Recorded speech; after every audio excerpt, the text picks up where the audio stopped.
Competition आपके video lecture में स्वागत है स्टूडेंट्स। और आज मैं आपको शिक्षण की जो सामान्य विधियां हैं और व्यावसायिक शिक्षा क्या आवश्यक है उसका ऑब्जेक्टिव सेशन लेने जा रहा हूं। और आप लोगों ने पहले हमारा थ्योरी पढ़ा है और वहां पे उम्मीद करते हैं कि आप लोग अच्छे से समझ गए होंगे और बीपीएससी किस प्रकार से आपके क्वेश्चन को सेट करने जा रही है वह एक अनुभव के आधार पर मैं यहाँ पे आपको पढ़ाने जा रहा हूँ। क्योंकि हमने दो दो बार इंटरव्यू तक बीपीएससी का दिया है और मुझे पता है कि बीपीएससी किस प्रकार से आपको चकमा दे सकती है और किस प्रकार से वो ऑप्शन में भी आपको फंसा देती है। ठीक है, तो इन सब बातों पर आप थोड़ा सा अगर ध्यान देंगे तो आप आसानी से अच्छे मार्क्स के साथ आप क्वालिफाई कर जाएंगे। ठीक है, उम्मीद कीजिए 40 से 50% अगर आप स्कोर कर लेते हैं तो आपका सिलेक्शन निश्चित तौर पे हो जाएगा। बाकी थोड़ा सा सिलेबस नहीं आया है और नोटिफिकेशन नहीं आया है, वो भी बहुत जल्द आप लोग के बीच में आ जाएगा। ठीक है, तो यहाँ पर हम लोग ऑब्जेक्टिव सेशन देखेंगे और जिन लोगों ने थ्योरी क्लास नहीं किया है तो वो सबसे पहले आप जा करके यूट्यूब पे भी थ्योरी हमने करा दिया है तो उसको आप देख लें। और साथ साथ अगर आप कंप्लीट कोर्स लेना चाहते हैं तो डिस्क्रिप्शन बॉक्स में हमारा कंपटीशन हब का लिंक दिया गया है या फिर प्ले स्टोर से भी आप कंपटीशन हब लिख करके स्पेलिंग मैं लिख देता हूं वो लिख करके आप डाउनलोड कर सकते हैं। ठीक है, और कोई तरह का क्वेरी हो तो मैं एक नंबर आपको नेक्स्ट वीडियो में डाल दूंगा तो उससे आप संपर्क करके सारा कोई भी समस्या है तो आप बात कर सकते हैं। ठीक है, तो कंपटीशन हब, ठीक है, यही बस आपको क्या करना है प्ले स्टोर से डाउनलोड करना है। इसके अंदर आपके सारे PDF video lecture test series आपको करवाए जाएंगे बहुत ही मिनिमम कॉस्ट में। आप देखेंगे कि बीपीएससी अपने आप में एक बड़ा सिलेबस रखता है और इस तरह के एग्जाम को क्वालिफाई करना इतना आसान नहीं होगा और उतना टफ भी नहीं होगा क्योंकि आपके पास बहुत ज्यादा नंबर ऑफ सीट है। कम रहता तब तो मैं बोलता बहुत टफ होने वाला है, लेकिन ज्यादा सीट है इसीलिए ज्यादा टफ आपके एग्जाम नहीं होंगे, इजी टू मॉडरेट हो सकते हैं, इजी टू मॉडरेट लेवल हो सकते हैं। ठीक है, चलिए अब बिना समय गवाए हम लोग मुद्दे पे आते हैं। टॉपिक जो है आपका शिक्षण की विधियां और व्यवसायिक शिक्षा। सबसे पहला प्रश्न क्या है वो देखिए, व्यवसायिक एवं तकनीकी शिक्षा निम्न में से किन समस्याओं से ग्रस्त है। ठीक है, अभी किन किन समस्या से व्यवसायिक शिक्षा ग्रस्त है ऑप्शन पढ़ेंगे अपने आप क्लियर हो जाएगा। तो सबसे पहला ऑप्शन आपका यहाँ दिया हुआ है, प्रौद्योगिक एवं व्यवसायिक शिक्षा के प्रति श्रम का अनुचित दृष्टिकोण होना, ये भी सही है। तकनीकी विद्यालयों के अभाव एवं उनमें गुणात्मक सुधार की समस्या, ये भी है। शिक्षा के अनुपयुक्त माध्यम की समस्या, ये भी है। देखिए हमारे यहाँ शिक्षा का क्या माध्यम है, हम लोग जब तकनीकी शिक्षा लेते हैं तो सबसे पहले इंग्लिश मीडियम में पहुंच जाते हैं और बहुत लोग बिहार जैसे राज्य में निवास करते तो बचपन से हिंदी माध्यम से पढ़ते आते होते हैं तो फिर उनको इंग्लिश समझ नहीं आती और वो कुछ उस पर काम नहीं कर पाते हैं ढंग से, तो ये बहुत बड़ी समस्या है, माध्यम का प्रॉब्लम होना। फिर गुणात्मक सुधार नहीं हो रहा है इंजीनियरिंग कॉलेज तकनीकी विद्यालयों में। उसके बाद प्रौद्योगिक एवं व्यावसायिक शिक्षा के प्रति सभी लोग जागरूक नहीं है। कई अगर मान के चलिए कोई बीटेक करके बेरोजगार हो गया, अब माहौल बन जाएगा कि इंजीनियरिंग करके भी बैठा हुआ है नौकरी नहीं मिलता है। तो देखिए इंजीनियरिंग एक डिग्री होता है, ठीक है, तो कई लोग करके बैठते हैं तो अगर वो चाहेंगे तो रोजगार उन्मुख काम कर सकते हैं, लेकिन समाज में क्या होता है कि एक ही विचार रहता है बिहार के वासियों का कि अब इंजीनियरिंग हो गया बीटेक हो गया तो अब वह रोजगार मतलब नौकरी होनी चाहिए, स्वरोजगार पर विशेष ध्यान नहीं होता है। तो यहाँ पर व्यवसायिक एवं तकनीक समस्याएं जो हैं इस कारण से भी आपका जो है शिक्षा यहाँ पे कमी देखने को मिलता है और लोग वह करने से बेरोजगारी के डर से भागते हैं कि इंजीनियरिंग कर लेंगे तो हमको रोजगार नहीं मिलेगा तब क्या करेंगे।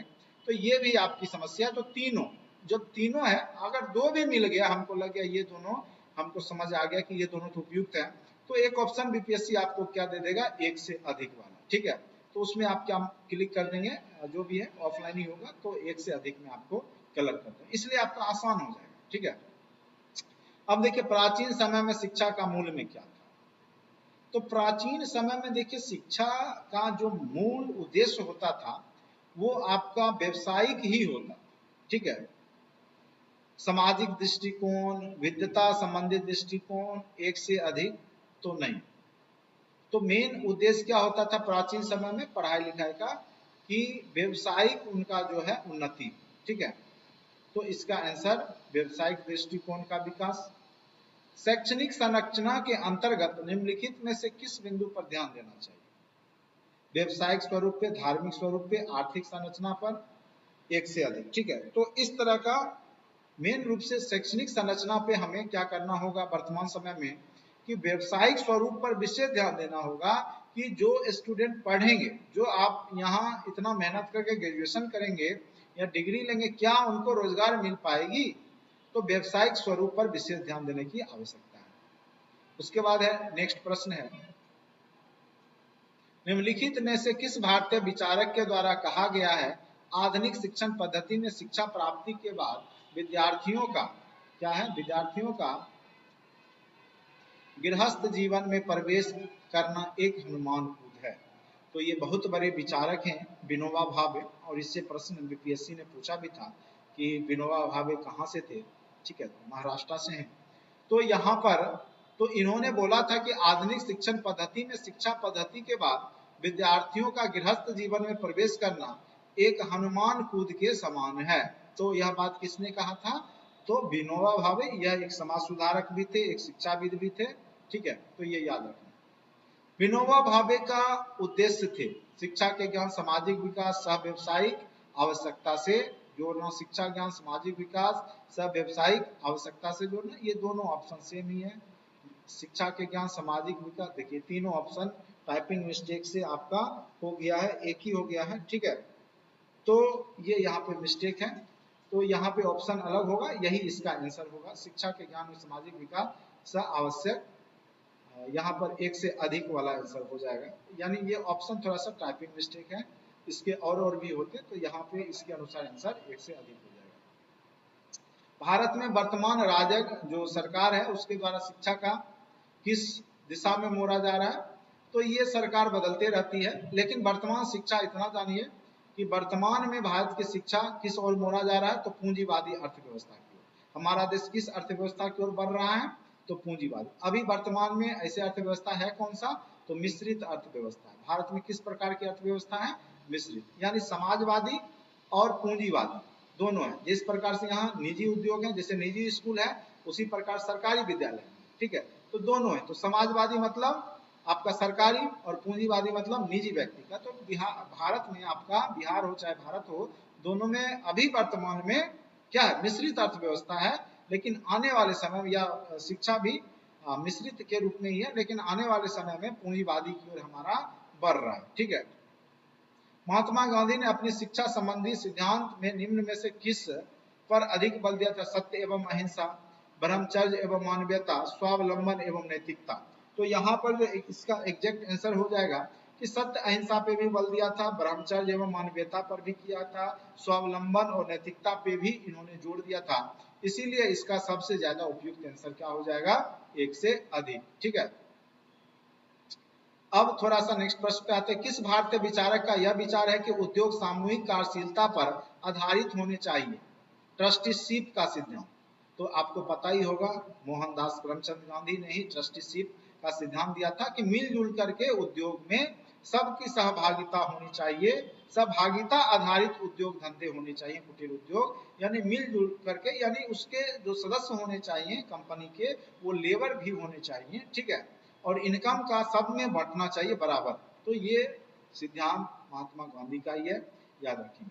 भारत की वर्तमान शिक्षा नीति से बढ़ावा मिल रहा है, कुटीर उद्योग, औद्योगिकीकरण, तकनीकी पहलू, एक से अधिक। तो यहाँ पर इसका एग्जैक्ट आंसर क्या हो जाएगा? भारत की वर्तमान शिक्षा नीति से बढ़ावा किसका मिल रहा है?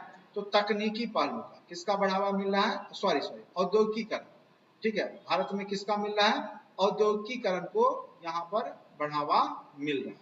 ठीक है, आपकी नजर में भारतीय शिक्षा का स्वरूप किस प्रकार होना चाहिए? रोजगार उन्मुख, समाज उन्मुख, सांस्कृतिक उन्मुख। तो यहाँ पर मेन रूप से क्या होना चाहिए? तो देखिए रोजगार तो होना ही चाहिए, लेकिन समाज को दरकिनार भी नहीं कर सकते, क्योंकि समाज है तभी व्यक्ति है, और व्यक्ति से ही समाज बनता है। तो समाज का भी कल्याण होना चाहिए, और जो हमारी संस्कृति है वो भी बचा रहना चाहिए। तो शिक्षा का ध्यान तीनों होना चाहिए। ठीक है, तो यहाँ पर आंसर क्या हो जाएगा आपका? एक से अधिक। बुनियादी शिक्षा के पाठ्यक्रम में निम्न में से किन हस्तशिल्पों को सम्मिलित किया गया है? तो बुनियादी शिक्षा जो बेसिक विद्यालयों में करवाया जाता था, और गांधी जी के द्वारा ही यह बेसिक विद्यालय का जो है कह सकते हैं कि शुरुआत की गई थी गांधी जी के ही शिक्षा पद्धति के आधार पर। तो कढ़ाई बुनाई ये भी है, मिट्टी का काम, चमड़े का काम, एक से अधिक। तो आंसर क्या हो जाएगा आपका एक से अधिक। घरेलू उद्योग। वर्तमान समय में शिक्षा का सर्वाधिक महत्वपूर्ण आयाम है आर्थिक आयाम, सामाजिक आयाम, राजनीतिक आयाम। तो वर्तमान समय में मेन रूप क्या है? शिक्षा। पढ़ने लिखने का मतलब लोग समझते हैं केवल और केवल सरकारी नौकरी या अच्छा पैसा कमाना, ठीक है। वर्तमान का यही हो गया है। उसके बाद नेक्स्ट प्रश्न पे आते हैं। नेक्स्ट प्रश्न क्या है?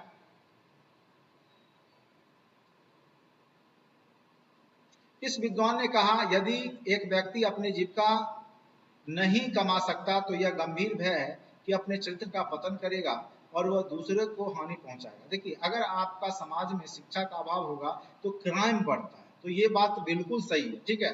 अगर शिक्षा नहीं होगा तो उसको क्या होगा? रोजगार नहीं मिलेगी, और रोजगार नहीं होगा तो वो क्या करेगा? क्राइम करेगा, अपने चरित्र का पतन कर लेगा। तो यह बात जॉन डेब्यू ने कहा था, तो ये भी याद रखेंगे, जॉन डेब्यू, ठीक है। यह कथन किसका है कि राज्य का सर्वप्रथम उद्देश्य होगा कि अपने नागरिकों के किसी लाभकारी कार्य हेतु समाज के किसी निश्चित कार्य निमित्त शिक्षित करे। यह किसका कथन है? ठीक है, तो यह जो कथन है वह आपका डॉक्टर जाकिर हुसैन का। किसका कथन है? तो डॉक्टर जाकिर हुसैन का, ठीक है। अब आ जाए, निम्नलिखित में से किसने शिक्षा के व्यवसायिक पक्ष पर बल दिया? ठीक है, यानी रोजगार उन्मुख शिक्षा, व्यवसायिक शिक्षा पर किसने जोर दिया? तो देखिए, रूसो ने भी व्यवसायिक शिक्षा पे जोड़ दिया था, विनोबा भावे ने भी दिया था, हमने आपको शुरुआत में ही बोला, और जॉन डेब्यू ने भी दिया था। इसलिए इसका एग्जैक्ट आंसर क्या हो जाएगा? एक से अधिक, ठीक है। और जब आप सेट बनाएंगे तो इसमें आपको सही पे 1 नंबर दिए जाएंगे, जबकि आपने गलत बनाया तो आपके 0.25 अंक कटौती किए जाएंगे, जो कि बीपीएससी का फिलहाल पैटर्न है। उसी पैटर्न पे हमारे पार्ट टेस्ट भी हो रहे हैं, उम्मीद था यही पैटर्न होने वाला है। आर्थिक उन्नति के लिए सर्वाधिक महत्वपूर्ण है क्या? तो व्यक्तिगत व्यवसायिक शिक्षा, सामाजिक शिक्षा। देखिए, आर्थिक उन्नति के बारे में बोल रहा है, तो यहाँ पर इसका एग्जैक्ट आंसर क्या हो जाएगा? व्यक्तिगत व्यवसायिक शिक्षा। जब आर्थिक उन्नति हो तो व्यक्तिगत रूप से व्यवसायिक शिक्षा का महत्व सर्वाधिक हो जाता है, ठीक है। महात्मा गांधी ने अपने समस्त शिक्षा दर्शन को अपनी किस रचना में व्यक्त किया है? तो अपनी समस्त शिक्षा से रिलेटेड दर्शन जो है फिलोसफी, और गांधी जी भी एक बहुत बड़े शिक्षाविद थे, तो उन्होंने जो फिलोसफी दिया है वो किस बुक में लिखा है? तो उनकी ही रचना, ये तीनों उन्हीं की रचना, नवजीवन, हरिजन, लेकिन उन्होंने यह बात यंग इंडिया में दिया है। जो शिक्षा से रिलेटेड सभी जो फिलोसफी है गांधी जी का, वो यंग इंडिया ग्रंथ में ही लिखा गया। शिक्षा को उत्पादकता से जोड़ने के लिए महत्वपूर्ण उपाय क्या है? तो इसका देखिए, कार्यानुभव को सामान्य शिक्षा का भाग बनाया जाए, ये भी सही है। व्यवसायिक शिक्षा का विस्तार किया जाए, ये भी है। उस शिक्षा में कृषि और संबंध विज्ञानों पर विशेष बल दिया जाए, ये भी सही है। तो यहाँ पर एक से अधिक आंसर हो जाएगा। आप लोग थोड़ा सा अगर कॉमन सेंस लगा के पढ़ेंगे तो आसानी से टीचिंग एप्टीट्यूड के सारे प्रश्न को सही कर लेंगे। बुनियादी शिक्षा की अवधारणा के प्रमुख प्रतिपादक निम्न में से कौन है? बुनियादी शिक्षा तो आपको पता ही होगा, महात्मा गांधी, ठीक है। इसका एग्जैक्ट आंसर क्या हो जाएगा? महात्मा गांधी। बेसिक विद्यालय, ठीक है, इन्हीं का देन है बुनियादी विद्यालय, ठीक है। बुनियादी शिक्षा संबंधित है वर्ण व्यवस्था से, आर्थिक व्यवस्था से, शिक्षा व्यवस्था से। तो बुनियादी विद्यालय यहाँ पर देखिए, वर्ण व्यवस्था से भी, आर्थिक, इससे आर्थिक व्यवस्था, इसमें सुधार होता है, शिक्षा व्यवस्था तो होता ही है, तो एक से अधिक यहाँ पर। बुनियादी शिक्षा है प्रतिक्रियावादी विचार, अनुदारवादी विचार, मार्क्सवादी विचार। तो इसका एग्जैक्ट आंसर क्या हो जाएगा? तो इनमें से कोई नहीं, ठीक है। और यह एक प्रकार का क्या है? समाजवादी विचार, ठीक है। एक प्रकार से कह सकते हैं कि गांधीवादी जो समाजवाद है उसकी विचारधारा है। मार्क्सवादी, अनुदारवादी और ये सारा नहीं, प्रतिक्रियावादी भी नहीं है, तो इसका आंसर इनमें से कोई नहीं होगा। वर्तमान में व्यावसायिक शिक्षा विधा के अंतर्गत कितने विषय को सीबीएसई के पाठ्यक्रम में शामिल किया गया है? तो ये एग्जैक्ट डाटा याद रखिएगा, 84। वर्तमान में सीबीएसई व्यावसायिक शिक्षा विद्या के अंतर्गत, ठीक है, विधा के अंतर्गत कितने पैकेजों को शामिल किया गया है? इसका एग्जैक्ट आंसर है 28। ये सब डाटा बस एक बार देख लीजिए, अगर इस तरह के प्रश्न पूछे जाएंगे तो आप आसानी से सॉल्व कर लेंगे, ठीक है। तो ये रहा आपका व्यावसायिक शिक्षा और शिक्षण की विधियां से रिलेटेड कुछ ऑब्जेक्टिव प्रश्न जो कि आपके एग्जाम के लिए अति महत्वपूर्ण साबित हो सकता है। मेन रूप से गांधी जी का बुनियादी विद्यालय, बेसिक विद्यालय, जहां रोजगार उन्मुख की बात की गई थी, और वर्तमान की शिक्षा नीति में भी क्लास 6 से रोजगार उन्मुख शिक्षा की बात की गई है। तो ये बात आपका यहाँ के थीम में है। विनोबा भावे के बारे में भी आपने पढ़ा कि वो भी व्यावसायिक शिक्षा पर जोर दे रहे थे, साथ साथ आपके रूसो भी उस व्यावसायिक शिक्षा पर जोर दिए थे। ठीक है, तो ये रहा आपका थीम। तो इस तरीका से मैं टॉपिक बाय टॉपिक आपको करवा दूंगा सारा।